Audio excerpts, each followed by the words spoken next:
Commander Vexler stood on the bridge of the Dominion flagship, his 4 eyes scanning the holographic display before him. The blue planet Earth floated in the center of the projection, surrounded by tiny red dots that represented human defense stations.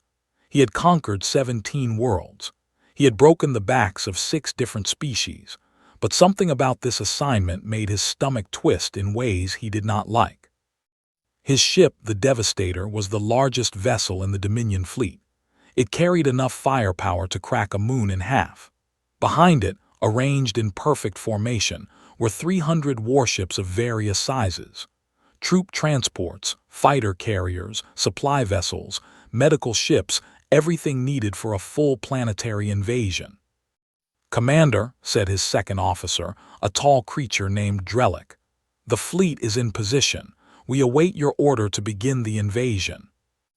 Vexler did not respond right away. Instead, he pulled up a data file on his personal screen. It was a report from the Dominion Intelligence Division. The subject was humanity. The report was 3,000 pages long. Most commanders would have read only the summary. Vexler had read every word. "Have you read this report, Drellick?" Vexler asked. "I have read the summary, Commander. Humans are a young species. They have only been in space for 200 years. Their weapons are inferior to ours. Their ships are slower. Their numbers are small compared to the Dominion fleet. The conquest should take no more than 3 standard rotations." Vexler made a sound that was something like a laugh but darker. "That is what the summary says, but I asked about the full report." Drellick shifted uncomfortably. "I did not think it was necessary to read the entire document, Commander. We have conquered many worlds. The pattern is always the same." "The pattern is not always the same with humans." Vexler enlarged a section of text on the display so his bridge crew could see it. "Let me share some interesting parts with you. 73 years ago, a Dominion scout ship entered human space. It was a small vessel with only 20 crew members. The humans detected it and sent a warning message. The scout ship commander ignored the warning because he believed humans were too primitive to pose any threat." "What happened?" asked Drellick. "The humans chased that scout ship for 6 months. 6 months, Drellick, across 40 star systems. They never stopped. They never turned back. Even when their fuel ran low, they found ways to keep going. They would stop at asteroids and mine just enough fuel to continue the chase. When their food supplies ran out, they rationed what they had until they found a planet where they could hunt. The scout ship commander tried everything. He led them into dangerous nebulas. He flew through asteroid fields. He even went near a black hole. The humans followed every time." "Surely they gave up eventually," said Drellick. "No, they caught the scout ship near a dead star in the outer reaches of the galaxy. All 20 Dominion crew members were killed. The humans lost 4 ships and over 60 crew members during the chase. When asked why they did not simply let the scout ship go, the human commander said something that I cannot forget." Vexler paused and looked at his crew. He said, "We started this chase, so we had to finish it. That is who we are." The bridge was silent. Officers exchanged nervous glances. Vexler continued. "Here is another story from the report.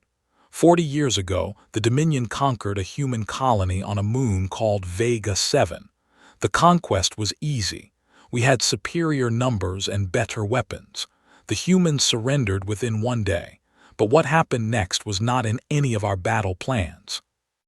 Vexler pulled up another section of the report. "The occupation was supposed to last until the humans on Vega 7 accepted Dominion rule. We estimated this would take 5 years, maybe 10. It took 40 years and we never succeeded." "How is that possible?" asked a young officer near the back of the bridge. "Because the humans refused to stop fighting. Not with weapons, because we took those away. They fought in other ways. They broke our machines. They hid our supplies. They refused to work in our factories. When we punished them, they accepted the punishment and then went right back to breaking our machines. When we threatened their families, they looked at us and said they would rather watch their loved ones die than serve the Dominion. Some of them actually meant it." Vexler let that sink in. We sent our best interrogators to Vega 7. They used every technique in the Dominion manual: pain, fear, isolation, deprivation. None of it worked. The humans would endure whatever we did to them, and then they would go right back to resisting. One interrogator wrote in his report that questioning a human was like trying to move a mountain with your hands. You could push and push, but the mountain would not move. We spent more resources trying to control Vega 7 than we gained from occupying it. After 40 years, the Dominion Council decided to abandon the colony. It was not worth the effort. And do you know what the humans did when we left? No one answered. They rebuilt their colony in 1 year. 1 year. They had been living in ruins for 4 decades, but they never forgot how their world was supposed to look. They had kept the plans hidden the entire time, waiting for the day we would leave. Some of them had passed the plans down to their children, who passed them to their children.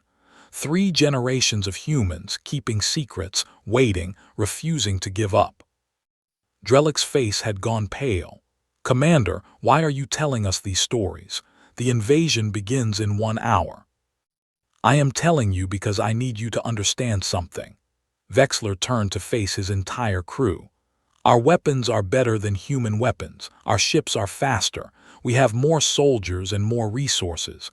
On paper, we should win this war easily. But the humans do not fight on paper.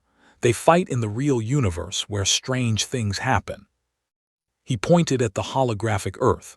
"That planet has been invaded twice before, once by the Krell Empire and once by the Xanthax Collective. Both invasions failed. The Krell had weapons that could crack planets in half.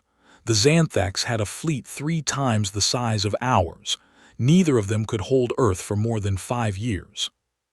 "What happened to them?" asked Drelik. "The humans wore them down. They lost battle after battle, but they kept fighting. They hid in mountains and caves and swamps. They attacked supply lines. They refused to accept defeat. The Krell commander wrote in his final report that his soldiers were exhausted, not from fighting, but from the endless, grinding resistance that never stopped. He said he had nightmares about human faces staring at him from the darkness, waiting for him to make a mistake." Vexler walked to the main viewing window and looked out at the stars. The Xanthax commander said something even more troubling. He said that the humans seemed to grow stronger the more they suffered. Every defeat made them more determined. Every loss made them angrier. He said it was like fighting a creature that fed on pain. The bridge crew was very quiet now. "I am not telling you this to frighten you," Vexler said. "I am telling you this because we must be prepared. Our standard tactics will not work against humans. We cannot simply conquer their planet and expect them to accept it. We cannot break their will with threats or punishment. We must find another way." "What other way is there?" asked Drelik. Vexler was silent for a long moment. "I do not know yet, but I know this. If we treat this invasion like any other, we will fail. The humans are not stronger than us or smarter than us, but they are more stubborn than any species we have ever encountered, and that stubbornness is more dangerous than any weapon."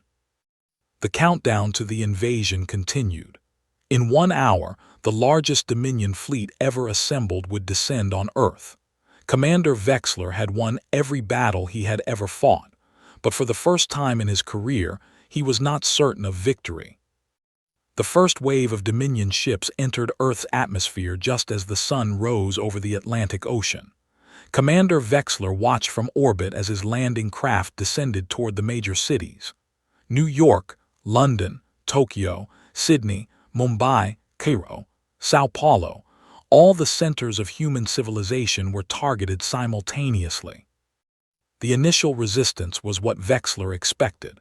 Human defense platforms fired their weapons, destroying perhaps 1 in 20 landing craft. Human fighter planes rose to meet the invaders, but they were quickly shot down by superior Dominion technology. Within 3 hours, Dominion soldiers were on the ground in every major city. The human military fought bravely. Vexler could not deny that. Tank divisions advanced against Dominion positions, knowing they would be destroyed. Infantry units charged into hopeless battles. Pilots flew their damaged planes straight into Dominion ships, sacrificing themselves to cause whatever damage they could. But bravery was not enough. Within 6 hours, the organized human military had been defeated. The governments had surrendered. Earth, officially, belonged to the Dominion. Vexler allowed himself a small moment of satisfaction. Perhaps the stories in the report had been exaggerated. Perhaps the humans of today were different from the humans of the past. Perhaps this would be an easy conquest after all. That satisfaction lasted exactly until the sun went down. The first report of trouble came from New York. A Dominion patrol unit had been ambushed while moving through a neighborhood called Brooklyn. All 20 soldiers were killed. Their weapons were taken. The attackers disappeared before reinforcements could arrive. "How is this possible?" Vexler demanded. "Our sensors should have detected any armed humans in that area." "The attackers were not carrying weapons when our sensors scanned them," his intelligence officer explained. "They were carrying kitchen knives, garden tools, and pieces of broken furniture, items that our sensors classified as harmless household objects." "Kitchen knives," Vexler repeated. "Our soldiers have armor that can stop energy blasts. How can kitchen knives harm them?" "The humans found the weak points in the armor, Commander. The joints at the neck, the gaps under the arms, the seals around the helmet. They knew exactly where to strike." "How could they know our armor that well? They have never seen Dominion armor before today." The intelligence officer hesitated. "We believe they studied images of our soldiers during the landing. They had perhaps 2 hours to analyze our equipment and find the weaknesses. They shared the information through their communication networks before we shut them down." 2 hours, Vexler said quietly. "They learned to kill our soldiers in 2 hours using kitchen knives. They shared that knowledge with millions of other humans, and now every human on this planet knows how to hurt us." More reports came in throughout the night. In London, a bridge collapsed under a Dominion tank convoy. Humans had weakened the support structures during the chaos of the invasion, then waited for the tanks to cross. In Tokyo, the power grid failed in a Dominion-controlled sector, leaving soldiers in darkness while human attackers moved freely through streets they had known since childhood. In Sydney, drinking water at a Dominion base was found to be contaminated with a substance that caused severe stomach illness. In Mumbai, a Dominion officer was killed by an elderly woman who had hidden a knife in her clothes. She was 93 years old. When captured, she said she had been waiting her whole life for a chance to fight an alien invader. None of these attacks were large. None of them changed the overall military situation, but they were constant. They came from everywhere, and they never stopped. "Commander," said Drellick at the end of the first day, "we have lost 400 soldiers, not to major battles but to small attacks. Ambushes, traps, poisonings, accidents that were not accidents. The humans are not fighting us directly. They are nibbling at us like insects." "I know," said Vexler. "This is exactly what I feared." "What should we do?" "We need to change our approach. Send a message to all ground commanders. From now on, soldiers do not travel in groups smaller than 50. All food and water must be tested before consumption. Every building must be searched before soldiers enter. And I want patrols on every street, every hour, day and night." The orders were sent, but Vexler knew they would not be enough. The humans were not trying to win battles. They were trying to exhaust the Dominion. They were trying to make every day of the occupation more costly than the day before, and they were very, very good at it. On the second day, Vexler decided to visit the surface himself. He needed to understand what his soldiers were facing. He took a shuttle to New York and landed in Central Park, which had been converted into a Dominion command center. The park was surrounded by tall buildings. Dominion soldiers stood guard at every entrance. Artillery units were positioned along the main paths. Anti-aircraft guns pointed at the sky. It looked secure. It looked like a proper military installation. But something felt wrong. "Where are the humans?" Vexler asked the local commander, a veteran officer named Krelox. "They are in the buildings, Commander, behind the windows. We can see them watching us." Vexler looked up at the towers that surrounded the park. Thousands of windows. Behind each window perhaps a human face, watching, waiting, calculating. "Have they attacked this position?" "Not directly, Commander, but small things happen. Our equipment malfunctions. Our supplies go missing.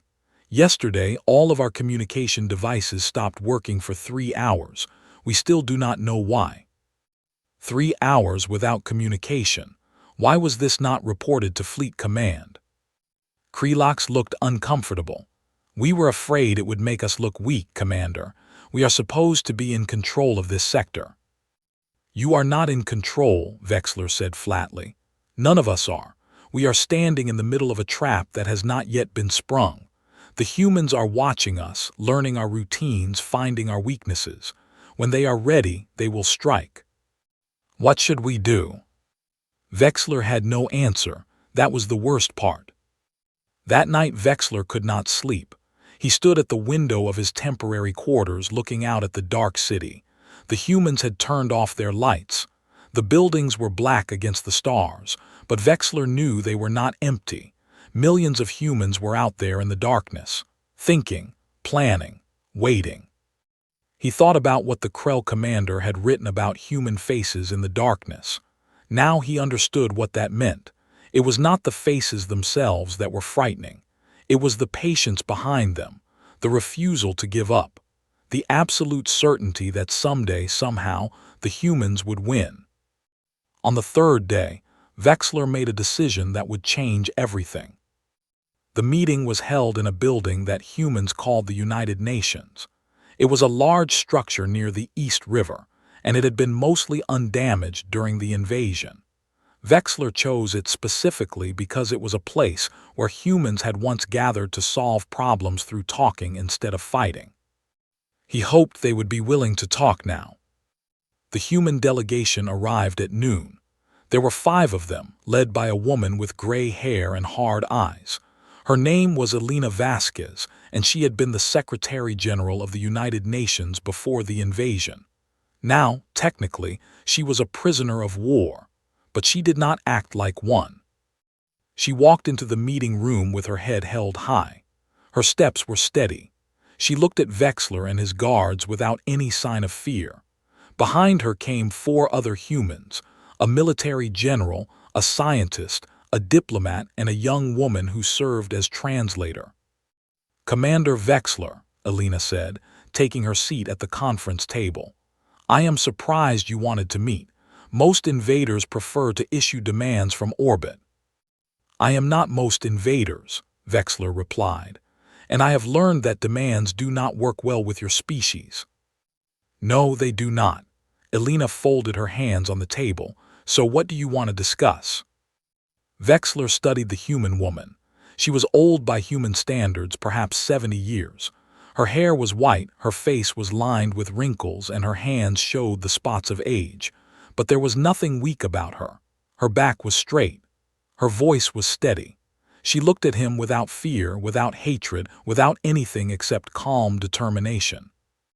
"I have read the histories," Vexler said. "I know what happened to the Krell and the Xanthax. I know about Vega 7.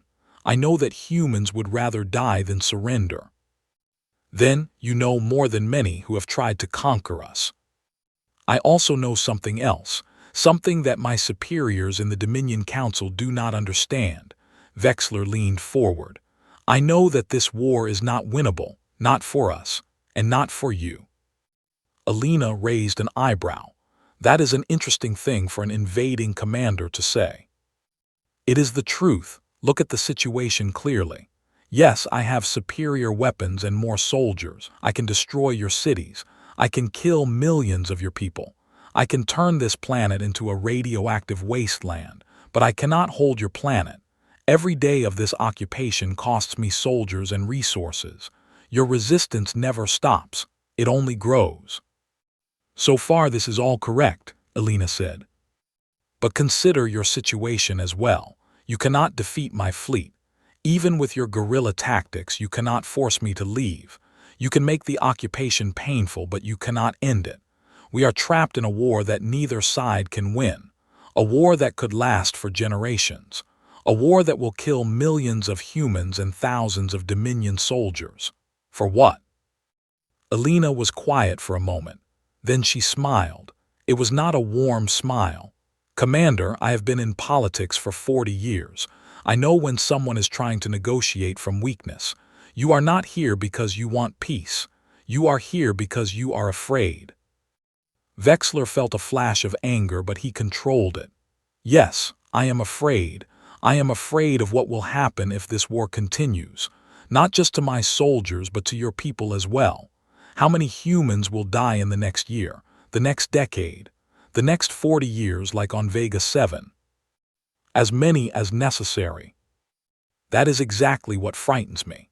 Vexler stood and walked to the window. Outside, he could see the ruined city, the Dominion patrols, the humans watching from their hiding places. I have conquered 17 worlds. On most of them, the population accepted defeat after a few years. They realized that continued resistance was pointless and they adapted to Dominion rule. But humans do not adapt. You would rather live in ruins than prosper under occupation. That is not rational. No, it is not rational, Alina agreed. It is human. So what do I do? Vexler turned back to face her. I cannot win this war by military force alone. Your stubbornness makes that impossible. But I also cannot simply leave. The Dominion Council would consider that a failure, and the punishment for failure is severe. Alina studied him carefully. You are asking me to help you find a way out of this situation. You are asking your enemy for advice. I am asking you to help us both find a way out. A way that does not involve decades of suffering for your people and endless casualties for mine. The room was silent. The other members of the human delegation looked at Alina, waiting for her response.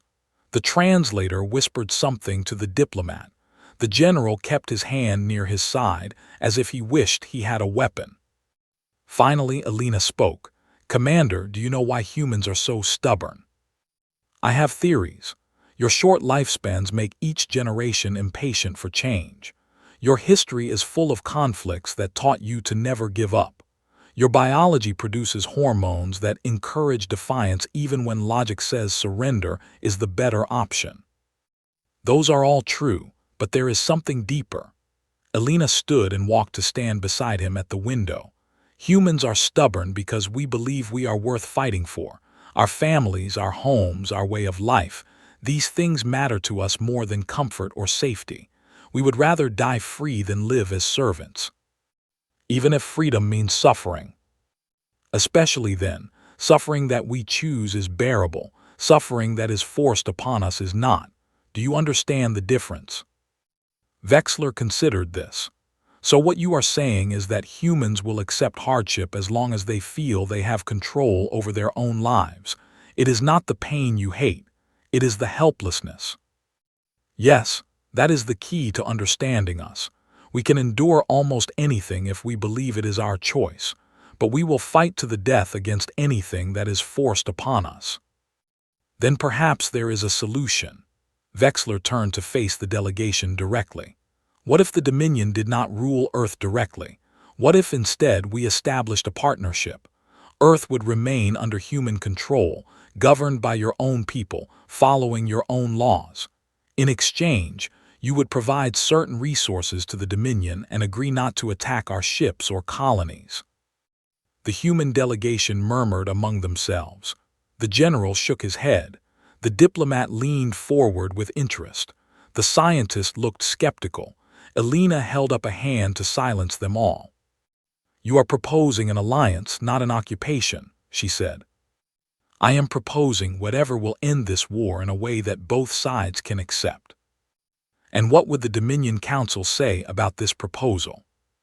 They would say I have lost my mind. They would say that the Dominion does not make deals with inferior species. They would probably remove me from command and send someone else to continue the war. So you are risking your career, perhaps your life, to make this offer. Yes. Alina was quiet for a long time. The other humans watched her, waiting. Vexler waited too, feeling like his entire future depended on what this old human woman would say next. Finally, she spoke. Commander Vexler, I have met many enemies in my life. Soldiers, politicians, criminals, tyrants.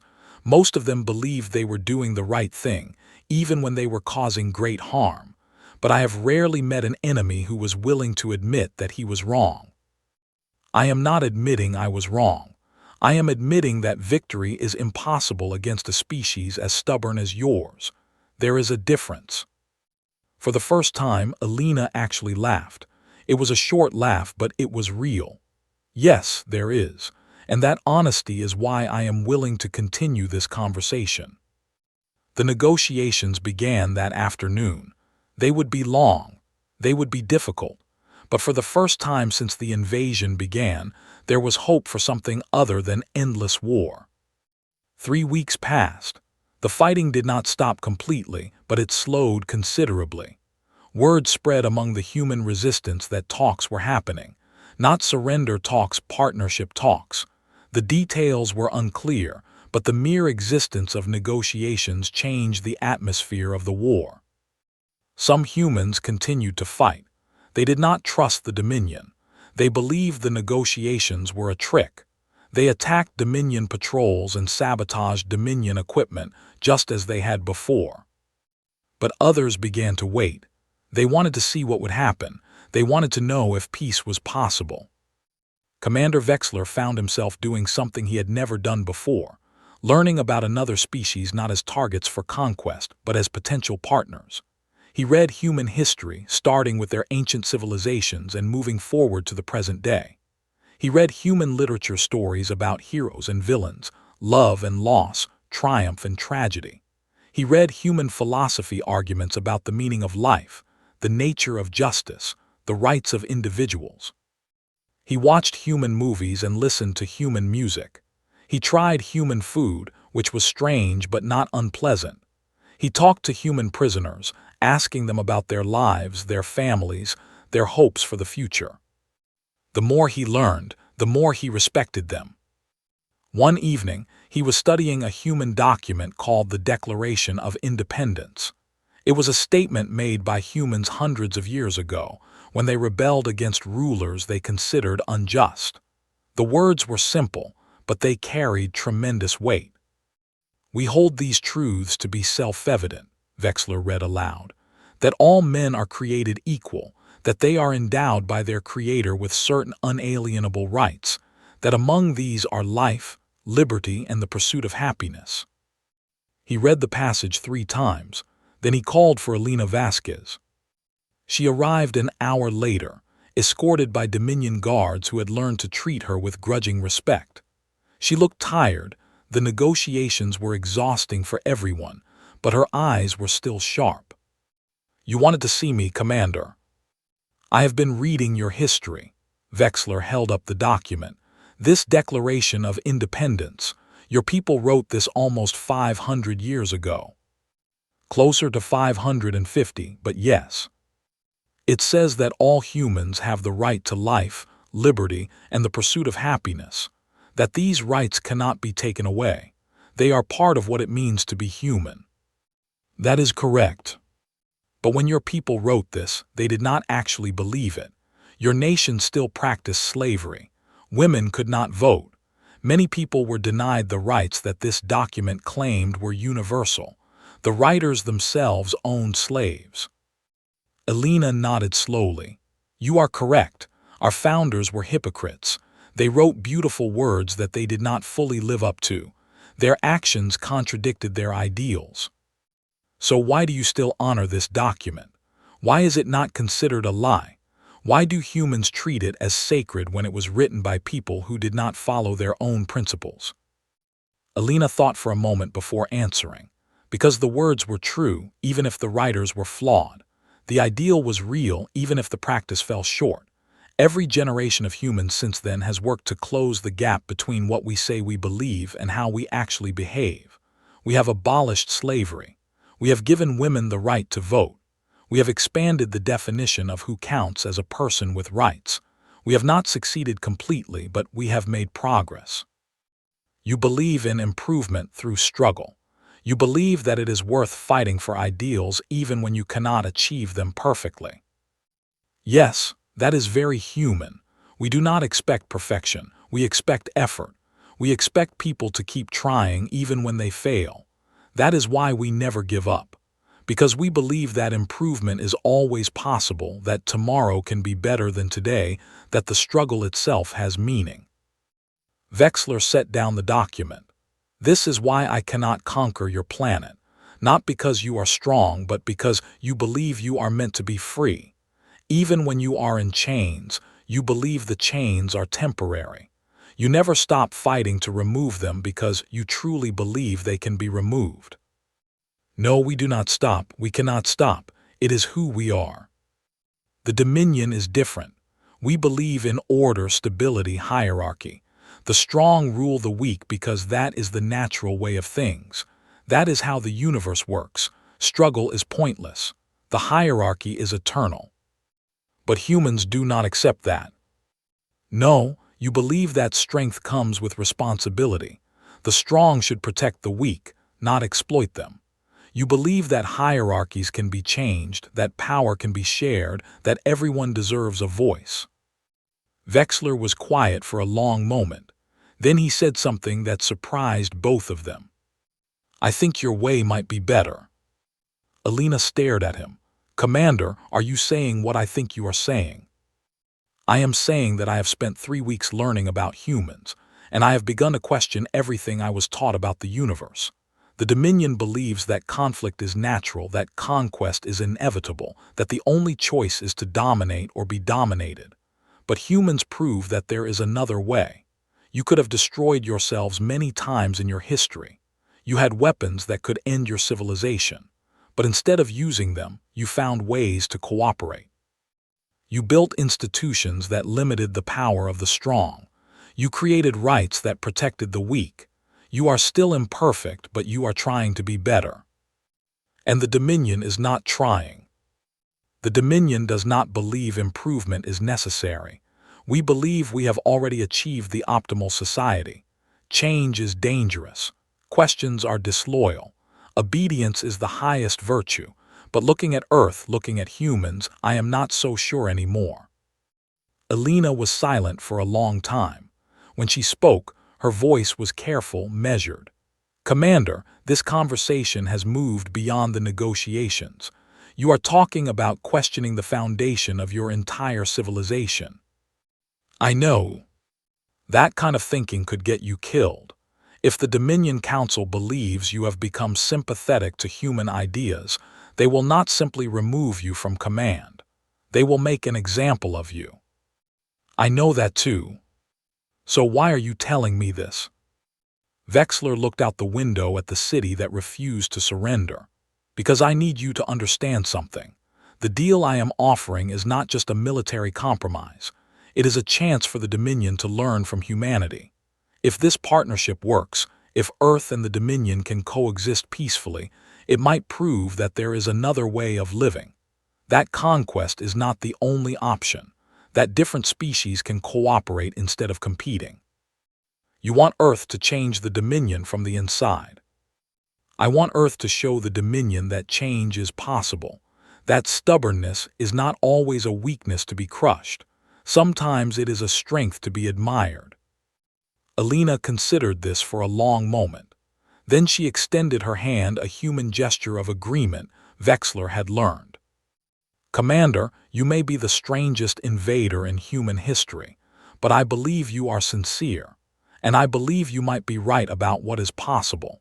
Let us finish these negotiations and see if we can build something better together. Vexler took her hand. The grip was firm, stubborn, unwilling to yield. He would have expected nothing less. The treaty was signed 6 weeks after the invasion began. It was called the New York Accord, after the city where the negotiations took place. Under its terms, the Dominion fleet would withdraw from Earth. Human sovereignty would be restored. Earth would govern itself, following its own laws and choosing its own leaders. In exchange, Earth would provide certain rare minerals to the Dominion resources that were abundant on Earth but scarce elsewhere in the galaxy. Earth would also allow Dominion scholars to study human culture and history, to learn from the species that had taught Commander Vexler to question everything he believed. Most importantly, the treaty established Earth as a neutral zone, a place where Dominion citizens could meet humans on equal terms, learn about each other, and perhaps begin to build a new kind of relationship between species. Not conqueror and conquered, not master and slave, partners, equals. The signing ceremony took place in the same room where the negotiations had begun. Commander Vexler signed for the Dominion. Elena Vasquez signed for Earth. Cameras broadcast the event to every corner of both civilizations. When the signing was complete, Elena stood and addressed the cameras directly. "Today marks a new beginning," she said. "Not the end of conflict, we are not naive enough to believe that, but the beginning of hope. We have proven that two species who seem to have nothing in common can find common ground. We have proven that stubbornness can be a force for peace, not just war. We have proven that change is possible." Then she turned to Vexler. "Commander, you came to Earth as an invader. You could have destroyed us. Instead, you chose to understand us. That choice took courage. On behalf of humanity, I thank you." Vexler was not prepared for thanks. It was not something that happened in the Dominion. He struggled to find the right words. "I did not come here to make peace," he finally said. "I came here to win. But your species taught me that winning is not always what we think it is. Sometimes victory means finding a better path. Today, I believe we have found that path together." The ceremony ended. The fleet began its withdrawal, and across Earth, humans who had been ready to fight to the death instead began to rebuild their world. The Dominion Council was furious. Commander Vexler was summoned to the capital world to explain his actions. He went knowing that he might never return. The punishment for disobedience was severe, and the punishment for ideological deviation was worse. Officers who questioned Dominion doctrine sometimes disappeared. Their names were erased from records. Their families were sent to labor camps. But Vexler went anyway. He had made a promise to the humans. He would keep it whatever the cost. The council chamber was a vast hall of black stone, lit by blue torches that cast long shadows. 12 council members sat on raised platforms, looking down at Vexler like judges at a trial. "Commander Vexler," said the council chair, an ancient creature named Zethar whose scales had turned gray with age. "You were sent to conquer Earth. Instead, you signed a treaty of partnership. You treated humans as equals. You withdrew our fleet without securing total victory. Explain yourself." Vexler stood straight. He did not apologize, he did not beg. "I followed the path that led to the best outcome for the Dominion," he said. "The best outcome? You call this the best outcome? We sent 300 ships to conquer one planet, and we came back with a trade agreement. We came back with something more valuable than a conquered world," Vexler replied. "We came back with a lesson." He activated a holographic display and showed the council his data. The projections for a continued war with Earth. The cost in soldiers, in ships, in resources, in morale. The examples of Vega 7, of the Krell, of the Xanthax. The proof that victory against humans was not impossible, but that it would cost the Dominion more than any conquest in history. "Humans are different from any species we have encountered," Vexler explained. "They do not accept defeat. They do not surrender. They will fight for generations, for centuries, until either they are free or they are extinct. We can destroy them, but we cannot rule them. The occupation of Earth would have consumed more resources than the Dominion can afford. It would have weakened us, not strengthened us." "That is speculation," said another council member. "Other species seemed stubborn at first, but they all broke eventually." No other species chased a scout ship for 6 months across 40 star systems. No other species resisted occupation for 40 years and then rebuilt their world in 1 year. No other species has this quality that humans call stubbornness. It is not like anything we have seen before. It is not rational. It is not efficient. But it is very, very effective. The council members murmured among themselves. Wexler continued. But there is another reason I signed this treaty, a reason that goes beyond military calculations. He paused, choosing his words carefully. On Earth, I learned things that made me question our way of life. I learned that there are other ways to organize a civilization. I learned that the strong can protect the weak instead of exploiting them. I learned that individuals can have rights that even the powerful must respect. I learned that change and improvement are possible. This is heresy, said Zether coldly. Perhaps, but it is also the truth. The humans have created something remarkable on their small blue world. They are not perfect. They fight among themselves. They make mistakes, but they keep trying to do better. They believe that tomorrow can be better than today, and that belief gives them a strength that we do not have. And what do you propose we do with this knowledge? Learn from it. The partnership treaty is not just a military solution. It is an opportunity for the Dominion to study human ideas, to understand how they have built their civilization, to see if any of their methods might benefit us.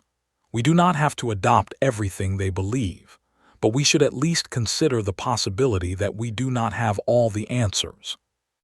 The debate lasted for days. Many council members wanted to execute Wexler for treason. Others argued that his logic was sound, even if his methods were unorthodox. Some were intrigued by the ideas he described. Some were frightened by them.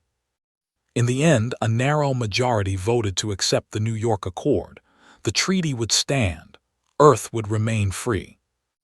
Wexler was not praised for his decision. He was not promoted or rewarded, but he was not punished either.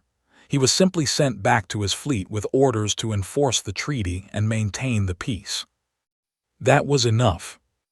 Years passed. The partnership between Earth and the Dominion was not always easy. There were misunderstandings, conflicts, moments when it seemed like war might break out again. Dominion hardliners called for a renewed invasion. Human extremists attacked Dominion facilities. Trust was fragile, and it was tested many times. But somehow, the two sides always found a way to resolve their differences. Human diplomats learned to understand Dominion culture.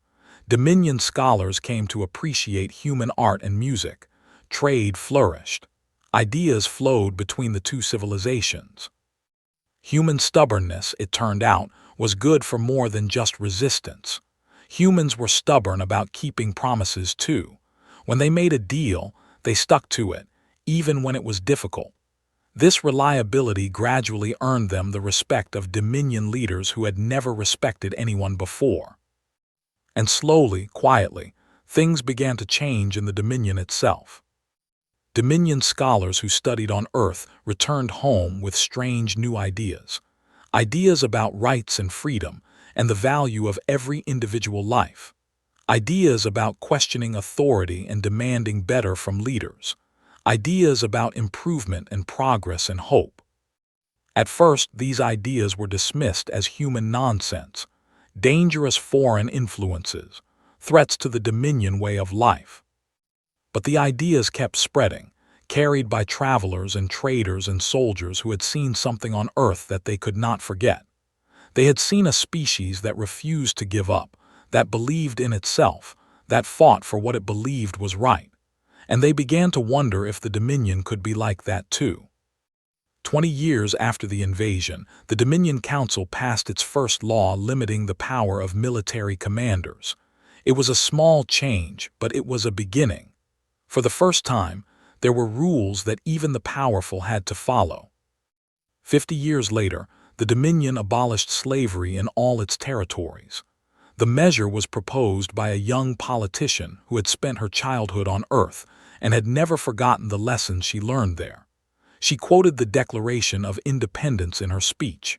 She said that all sentient beings have rights that cannot be taken away.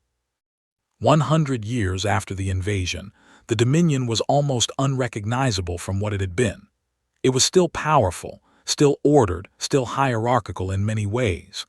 But it was also more just, more fair, more concerned with the welfare of all its citizens. The old ways had not disappeared completely, but they had been changed by a century of contact with a species that refused to accept things as they were. And everyone knew where the change had started. Everyone knew about the invasion that became a partnership. Everyone knew about Commander Vexler, who came to conquer and stayed to learn. Commander Vexler did not live to see most of this transformation. He died peacefully in his sleep at the age of 240, surrounded by friends from both the Dominion and Earth. His last words, according to those who were present, were these: "I came to Earth to conquer the most stubborn species in the galaxy. Instead, I learned that stubbornness is not a weakness. It is a strength. The refusal to give up, the determination to keep fighting for what is right, these are the qualities that change the universe. I am grateful that the humans taught me this lesson before it was too late." His funeral was attended by representatives from every planet in the Dominion, as well as a large delegation from Earth. Elena Vasquez had died many years earlier, but her granddaughter spoke at the ceremony. "Commander Vexler came to Earth as an enemy," she said. "He came with weapons and ships and soldiers. He could have destroyed us. Instead, he chose to understand us. And in doing so, he helped build a future that neither humans nor the Dominion could have achieved alone. He proved that it is never too late to change, never too late to learn, never too late to choose a better path." The ceremony ended with a moment of silence, observed by two species who had once been at war and were now partners in building a better galaxy. Somewhere in the universe, on a distant world or a passing ship, someone was probably still fighting. Conflict was part of life. It always would be. Species would compete for resources. Wars would be fought. Lives would be lost. But on that day, in that place, two former enemies stood together and remembered a commander who had learned the most important lesson of all: that the stubbornness of humans was not something to fear. It was something to respect. And perhaps, if you were wise enough and brave enough, it was something to learn from. The story of Vexler and Earth became a legend, told across the galaxy for generations. Parents told it to their children. Teachers taught it in schools. Leaders quoted it in speeches. It was a story about war and peace, about conquest and partnership, about the power of stubbornness to change the universe. And it always ended the same way, with two species standing together, looking out at the stars and wondering what they could build next. Not because they had to, but because they chose to. And that made all the difference.